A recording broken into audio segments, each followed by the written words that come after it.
yéenekaay bi li gën a fës ci xët yéenekaay bi dañ ciy ànd ak ki nga xamante ni moom mooy Fama Diaboula Fama lan la ñu koy ubbee.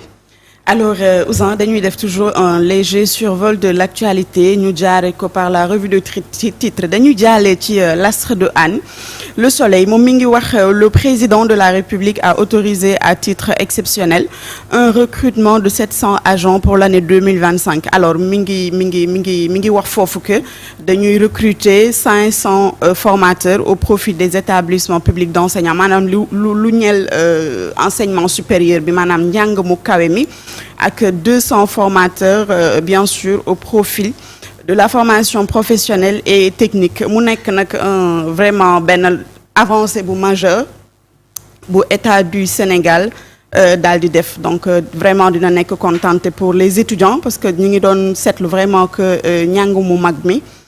professeurs yi dañ doon manqué bu baax a baax bu ñu jógee ci Le Soleil dañuy jàll ci l'Observateur moom sur sa une mi ngi wax un étudiant en master 1 pris dans un scandale sexuel benn étudiant daal yow Ouzin fële benn étudiant bu nekk en master 1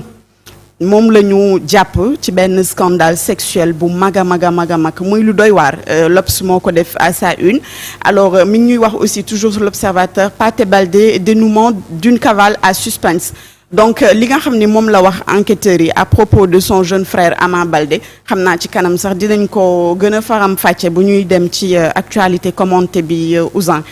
toujours ci l'Obs on voit Barthélémy Diaz moom mu ngi crier au hold-up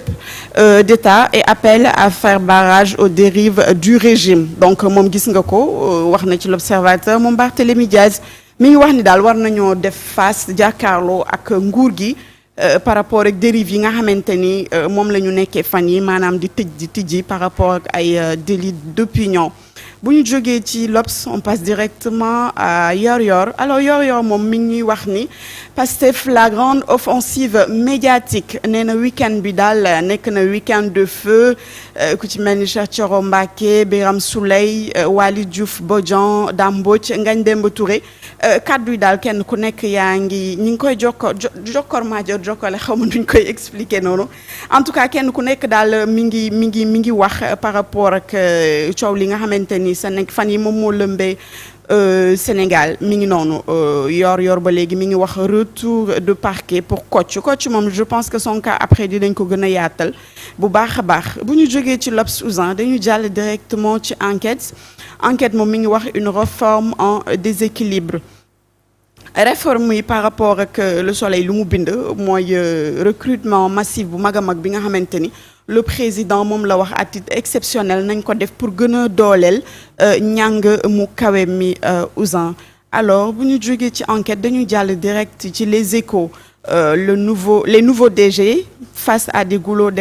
d'étranglement alors loolu Les Échos wax donc mi ngi wax un personnel souvent inadapté entre incompétence, démotivation et absence de culture de résultat loolu nag je pense que Sénégal nemmeeku nañ ko fan yi ñi ngi wax DG yi nga xamante ni vraiment seen poste daal ñoom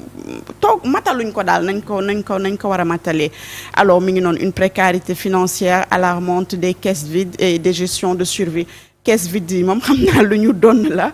ci nguur gi nga xamante ni moom moo fi jógee alors journée Cheikh Ahmad Bamba à la place de la République Serigne Touba célébré en plein Paris extrême droite se déchire gis ngeen ko ki nga xamante ni moo di Serigne Touba Cheikh Ahmad Bamba moom màggal nañ ko màggal gu mag a mag fële ca Paris vraiment fidèles yëpp ñu ngi fa nekkoon alors dañuy jàll Ouzin après Les Échos ba ci baaxul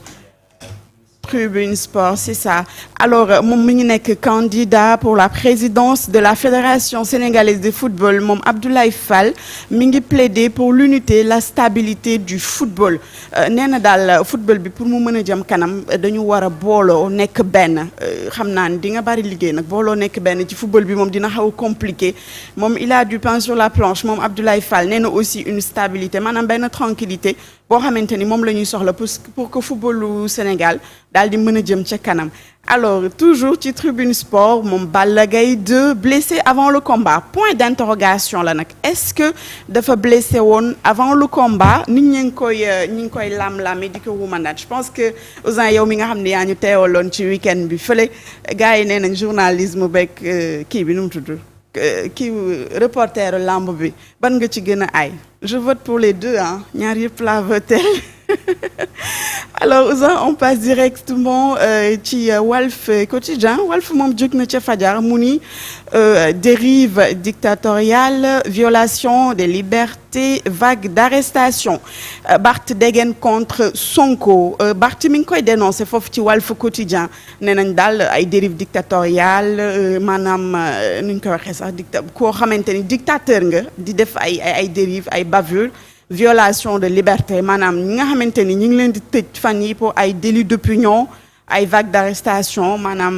jàppe gu bari gi nga xamante ni moom lañ fi seetlu xaw na bari Barth daal mi ngi woote pour une très grande coalition pour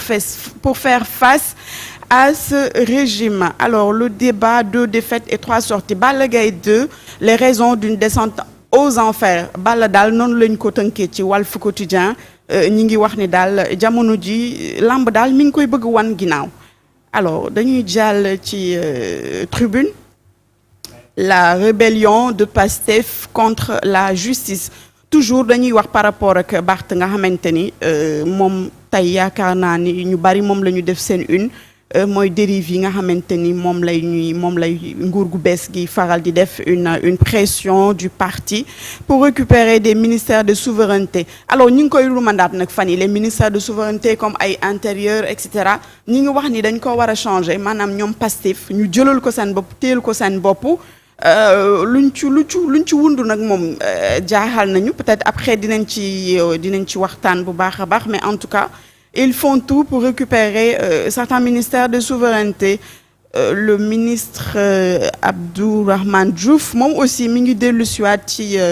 li nga xamante ni moom mooy recrutement exceptionnel du président Bassirou Diomaye Faye di wax les 500 agents pour dooleel lii di enseignement supérieur alors bienvenue au pays du faux et de la tricherie waxtaane woon nañ ko keroog mooy li nga xamante ni moo jëm ci wàllum tricherie gi ci bac bi ak BFM bi le taux devient alarmant waxtaane woon nañ ko donc le président dinañ si def xëy na lël daal di ciy jël ay dogal la RADDHO choquée exprime son indignation alors RADDHO moom ku ne xam na ko mooy kuréel gi nga xamante ni day xeex ak yelleef jom aadama yi ñoom ñi ngi choqué par rapport ak sénégalais yi li nga xam ni noonu lañ leen di traité fële ca Mauritanie nag nekk un pays voisin du Sénégal ñu nekk même ay mbokk on peut dire alors dañuy jàll direct sur Sud Quotidien Ousin Barthélémy Diaz face à la presse coalition annoncée révocation contestée moom ba tey daal mi ngi woote pour ñu dank def benn say daal di jàkkaarloog li nga xamante ni moo di le régime en place moom mi ngi yaakaar ni daal régime bi vraiment li ñuy def ci ay bavures bëri na te tëj yi fan yi daal bëri na loolu. mel na Sud Quotidien moom moo mujj ci xëtu yéenekaay yi. c'est ça. voilà ñu ñëwaat ci plateau bi di leen fàttali ne ki ngeen ko doon jàngal mooy Fama Diaboula di suñu collègue mais également di def liggéey bu am solo revue de titre ni mu koy jàngee Sénégalais yi kontaan nañ ci. voilà dañuy dem générique léegi ñëwaat ñu démarrer li nga xamante ni moo gën a fës ci actualité bi voilà.